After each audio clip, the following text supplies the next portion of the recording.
Pincészetünk főként pezsgőre van specializálódva, ezen kívül melléktermékként készítünk csendes borokat is.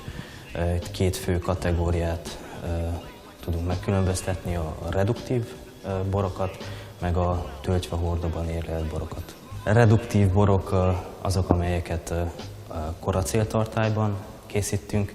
Itt az a lényeg végül is, hogy az oxigén az teljesen ki van vonva a folyamatból, tehát nincsen mikrooxidáció, mint a töltve hordóban érlelt borok esetében. A töltve hordóban érlelés lényege egyrészt a mikrooxidáció, ugyanis a töltve pólusain keresztül finom oxidáció megy végbe a mikrooxidáció lényegében, másrészt meg ugye a töltve az aromát ad a bornak. Főként pezsgőalapfajtákat termesztünk, ezen kívül van rajnai rizlingünk és egy hagyományos erdélyi fajta királyleányka. Van egy termékünk, ami a Friza névre hallgat. Ez egy gyöngyözőbor. Gyöngyözőbort igazából kétféle módszerrel lehet készíteni. Az egyik az, amikor készítünk egy alapbort, később majd széndioxiddal dúsítjuk. A másik módszer az, amikor a saját erjedéséből származó széndioxid fog telítődni a borban. Ezzel a módszerrel készítjük mi is a gyöngyözőborainkat.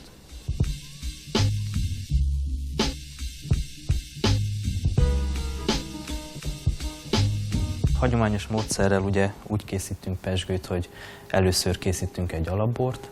Ez általában egy semleges bor magas savtartalommal és alacsony alkoholtartalommal. Ehhez hozzákerül a tirázslikőr. A tirázslikőr az lényegében élesztő meg cukor. Ugye így beindul egy második erjedés, ekkor lesz lepalackozva a bor, és koronazárral lesz lezárva. Ugye most egy zárt térben van a borunk, ami erjed, így a keletkező széndioxid nem tud távozni, benn marad, ez telítődik a borban, ettől lesz pezsgő. Az erjedés után az élesztő elpusztul, és seprőt képez, és leszáll így az üveg oldalára, itt is látható. Ebben a helyzetben, tehát vízszintes helyzetben törvény szerint minimum 9 hónapot kell eltöltenie a palacknak, ezt nevezzük érlelési fázisnak. Itt lényegében az élesztő önbomlása megy végbe, tehát autolízis. Ez a fázis, hogyha befejeződött, következik a rázás, tehát minden egyes palack kézzel fel lesz rázva, a seprő újra feloldódik a pezsgőben, és egy rázógépbe lesz belehelyezve, ami lényegében annyit tesz, hogy vízszintes helyzetből oldalirányú mozgásokkal szép lassan függőleges helyzetbe hozza. Ezt körülbelül 2 hét alatt, így a seprő az leszáll az üveg nyakába, itt tömörödik össze, fölötte pedig tiszta pezsgő.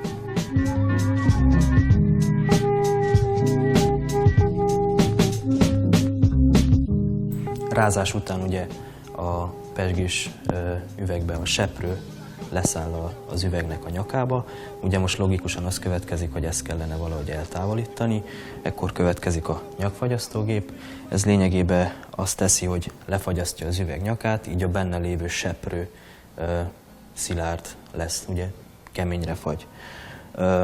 Ezt követően a degorzsálógép jön. Ez a gép lényegében kinyitja az üveget, és a benne lévő nyomás kilövi a megfagyott seprődugót. Így ami hátra marad, az csak a tiszta pezsgő. Ezután hozzáadja az expedíciós likőrt, leszintezi, és akkor készen áll a dugózásra. Ebben a fázisban megkapja a hagyományos pezsgődugót, parafadugót ugye, és a kosarat.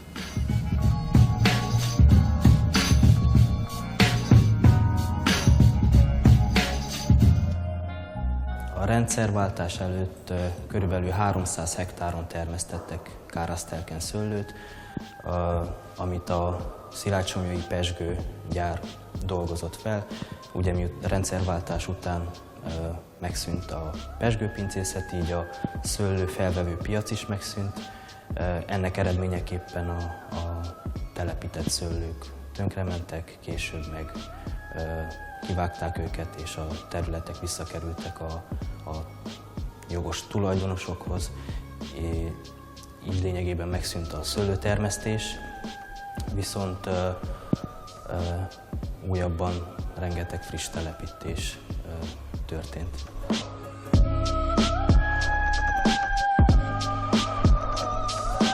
A pincészet 2011-ben alakult, de igazából egy kicsit hamarabb kezdődött. 2004-ben járt Kárasztelken Gál Tibor, egy nagyon nemzetközileg elismert borász. Azt mondta, hogy ez a domboldal tökéletes lenne Pinot Noir és egyéb pezsgőszőlőfajtáknak a termesztésére. 2013-ban készült el a pince, amelynek a tetején állunk most. Ez egy 1600 négyzetméter összterületű modern épület, passzív épületnek is mondhatnánk, amelyik félig a földben van, 8 geotermális pompaból nyeri az energiáinak a nagy részét, illetve napelemekkel is el van látva.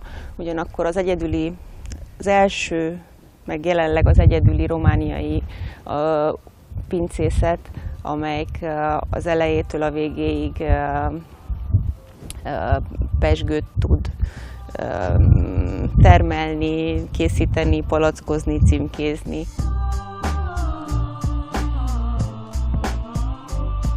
Jelenleg, ahol vagyunk most, ez az erjesztőterem. Ahogy a neve is mondja, itt történik az erjesztés. Itt összesen 2300 hektoliter koracéltartályos kapacitásunk van. Minden tartály el van látva hőszabályzással, ez azt jelenti, hogy -4-től 30 fokig hűthető vagy fűthető. Van 4 darab vörösbor erjesztésére alkalmas tartály, 2 nyomásálló tartály, a többi meg egyszerű erjesztő tartály. Mustot is tárolunk, ezen a tartályon látható, hogy teljesen be van fagyva. Ez azért kell, mert nagyon alacsony hőmérsékleten tudunk csak mustot tárolni hosszabb ideig.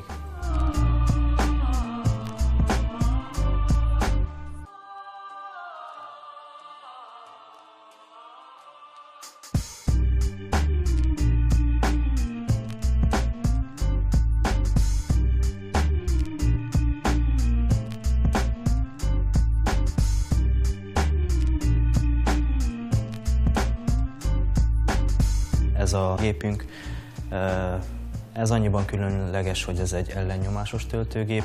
Ez azt jelenti, hogy a tartálytól egész az üvegig állandó nyomást képes tartani. Ez nagyon fontos, ugyanis csak így lehet palackozni a gyöngyöző borokat. Lényegében úgy működik, miután be lett állítva egy bizonyos palack méretre. Itt feltesszük az üveget, ennél az egységnél megmossa, megszárítja, tovább jön ehhez az egységhez, ez az egység tölti meg, ennél az egységnél leszintezi, hogyha akarjuk, parafadugót tesz bele, tud tenni rá csavarzárat is, vagy ha ezt az egységet megfordítom, akkor koronazárral zárja le az üveget. Ez a gép nagyjából 1500 üveget képes megtölteni óránként.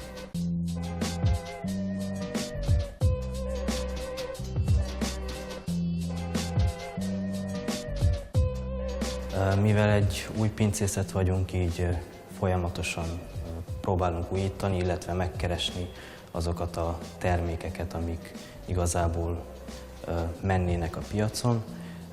Erre jó példa a fehér Pinot Noirunk, tehát kék szőlőből egy fehér bor, ami különlegesség. Közelebb ültettük a szőlőtőkéket egymáshoz, mint ez Romániában szokás, illetve mint amire az EU-s támogatási keret ért volna, azért, mert szerettük volna, hogyha a fiatal tőkék minél hamarabb érnek a talajban azokhoz a rétegekhez, amelyik nagyon gazdag ásványos anyagban. Tehát minden pici apró döntés, a címkéktől egészen a boroknak a becsomagolásáig minden arról szól, hogy kis mennyiségben, de minőségi bort állítsunk elő.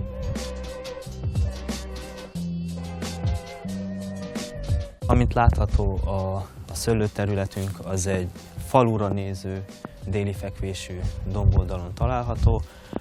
Minden sor déli fekvésű, ez azért fontos, hogy a nap ugye az egész reggeltől késő délutánig folyamatosan éri a szőlőt. Összesen 22,4 hektár szőlőterületünk van. A művelésmód, amit alkalmazunk, az egy középmagas, egy szálvesszős gulyott művelésmód. Ennek a művelésmódnak azok az előnyei, hogy nagyon könnyű a metszés, mindig egyéves szálvesszőn képződnek a hajtások, azokon a fürtök, és egy nagyon jól definiálható fürtzóna keletkezik, ami megkönnyíti nagyon a születet.